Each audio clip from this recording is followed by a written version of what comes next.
क्षितिज पर्व नवदुर्गा पुरस्कार सादर करते महाराष्ट्राचे महावस्त्रदालन Dwarkadas Shyamkumar wholesale sari depot.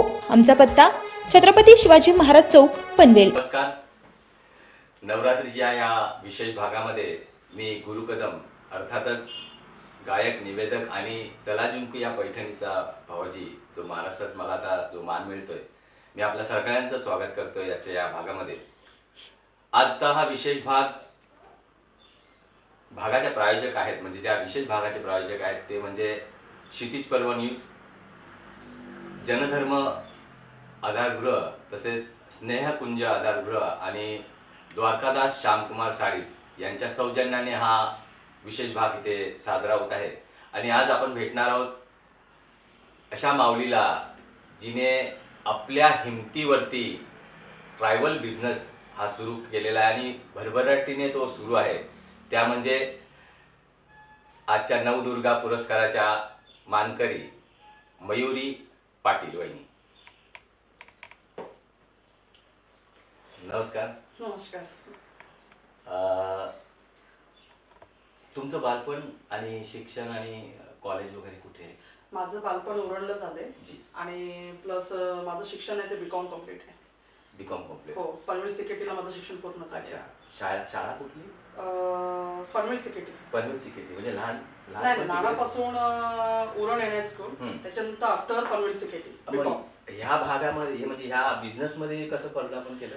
Actually कसं आहे माहितीये का, माझे 3 बिझनेस आहे। माझा फायनान्स आहे, कंस्ट्रक्शन आणि टूरचा आहे। अच्छा। टूर हा माझा पॅशन आहे। ओके। मी 10 वर्षानंतर अगोदर मी ट्रॅव्हल करायची, बघायची, बऱ्याच किमतीमध्ये बरीच लोक फिरतात, तर माझं असं पॅशन होतं की मला फिरायला खूप आवडतं। अच्छा। तर मला असं वाटलं की माझ्यासोबत का ना म्हणजे लोकांना पण फिरू। अच्छा। हा, ओके। त्याच्यामुळे मी कमी किमतीमध्ये लोकांना फिरायला सुरुवात केली। अच्छा, किती वर्ष झाली म्हणजे? मला या बिझनेस मध्ये कमीत कमी 10 वर्ष झाली। 10 वर्ष म्हणजे मला असं वाटतं की संपूर्ण महाराष्ट्र म्हणजे ऑल इंडिया आपण फिरला। कमीत कमी 34 ते 35 देश मध्ये झालेले। अच्छा, 34 ते 35 देश। अरे वा। बिझनेस मध्ये कशा उतरला किंवा काय अनुभव वगैरे या बिझनेसच्या बद्दल सांगा थोडक्यात?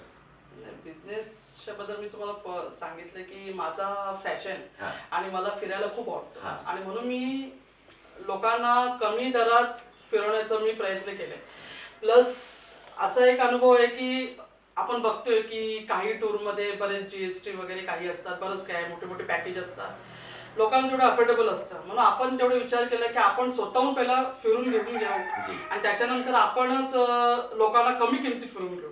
हे माझं पहिला मेन थिंग्स होतं। पण तुम्हाला ह्या टूर मध्ये कधी असा कुठला एक अनुभव असा चांगला बरा वाईट असा अनुभव आलाय, पण मी त्याच्यानंतर मी अगोदर पण सांगितलं तुम्हाला की कसं असतं एखाद्या वेळी कसं असतं, जेव्हा आपण एखाद्या टूर सोबत जातो किंवा आपण टूर सोबत फिरतोय, समजा आपण लोकांमध्ये असतो, तर आपण कुठेही स्थायिक लोक असले ना, तर आपण पहिला हे बघायचं की आपलं टूर लीडर, टूर ओनर कोण आहे, त्याला ऍटलीस्ट आपण फॉलो करता आलं पाहिजे। त्याला जर आपण फॉलो नाही केलं तर एखादी कोणी व्यक्ती मिसिंग होणार। त्याच्यानंतर मग कसं असतं, कधी कधी येऊन आपल्याला ब्लेम करतात की तुमच्या मुले झाले, तुम्ही लक्ष दिलं नाही।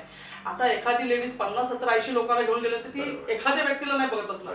तुम्ही 70 लोकांनी तुम्ही त्या टीम लिडरला फॉलो केलं पाहिजे की ती टीम लिडर तुम्हाला कुठं फॉलो करते, ती कुठे आहे। तिने प्रत्येक आम्ही कुठे ड्रॉप करताना आम्ही सांगतो की हा आमचा पार्किंग लॉट आहे, तुम्ही या डायरेक्शनला या, तुम्ही या वेळेत या, हे आमचं असतं बोलणं।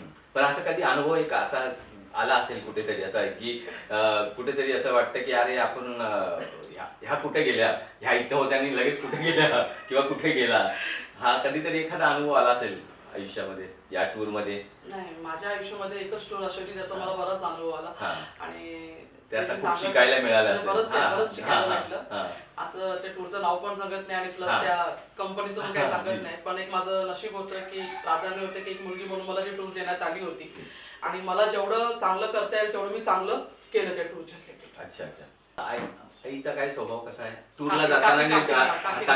काकींचा स्वभाव कसा आहे म्हणजे टूरला जाताना मग ती लीडर असते तिकडे की एवढ्या लोकांना सांभाळायचं असतं, त्याच्यानंतर तुम्ही सुद्धा त्यांच्या बरोबर असतात, कधी कधी असं टेन्शन मध्ये काय असं खूप टेन्शन असतं, बर्डन असतं त्यांच्यावरती, तुम्हाला कसा काय काकीचा? हसत हसत बोलतात टूरवर असतात तरी, कुठं पण असलं तरी हसत हसतच बोलतात। अच्छा, म्हणजे आनंदी असतात, म्हणजे त्या तुम्ही जास्त असं मला वाटतं कधी जास्त टेन्शन घेत नाही की बाबा मला आता या टूरला जायचं की एवढे लोक आहेत, ह्या टीमला मला लीड करायचंय, ते एक पर्टिक्युलर कसं असतं, समजा आता फॉर एक्झाम्पल हा मला वाटतं की हा व्यक्ती त्रास हा. देतोय, तरी आपल्या मनात आपण ते नाही, पण मला असं वाटतं की आपण आपलं बेस्ट दिलं पाहिजे. 100% आपण आपलं बेस्ट दिलं पाहिजे. जेवढं आपल्याला बेस्ट करायचं आपण बेस्ट करून होता तो ऑटोमॅटिक सॅटिस्फाय होईल. कारण की आपण 100 लोकांपैकी आपण एवढ्याच लोकांना सॅटिस्फाय करू शकत नाही.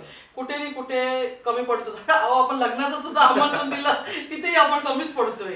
असं असतं. पण त्याच्यामुळे ती टूर असो काही इतर गोष्टी असो तर आपण कुठेही कमी पडतो. जर तुम्ही टूर वरती गेलात मग घरचं वगैरे घरी कोण कोण असतं? घरी माझे हस्बंड आणि हा मुलगा आणि मीच असते. हो, पण कधी असं कुठे इमर्जन्सी झालं की हा मुलगा असतो तिथे, हा मुलाला अटेंड. म्हणजे अटेंड. हो हो हो, लहानापासूनच सोबत आहे. एक आला नाही, एक तर जॉबला गेलाय, पण तो पण नाही. मग मिस्टरांचा तुम्हाला भरपूर सपोर्ट आहे. मिस्टरांचा सपोर्ट आहे. प्लस ही मुलं जी असतात असं नाही की काही म्हणून मदत करत असतात. माझ्या बॅग पासून सगळ्या गोष्टी त्याला माहिती आहे काकींचं येईल, काकीला मदत केलीच पाहिजे. म्हणजे मिस्टरांचा 100% तुम्हाला सपोर्ट आहे की तुम्ही जा, तुम्ही बिंदास टूरला जा, मी आहे इकडे, मी सगळं सांभाळतो. तर अशा या माऊली यांना क्षितिज पर्व, जनधर्म आधारगृह, तसेच स्नेहकुंज आधारगृह आणि द्वारकादास श्यामकुमार यांच्यातर्फे म्हणजे यांच्या सौजन्याने आज या माऊलींना सन्मानित करणार आहोत.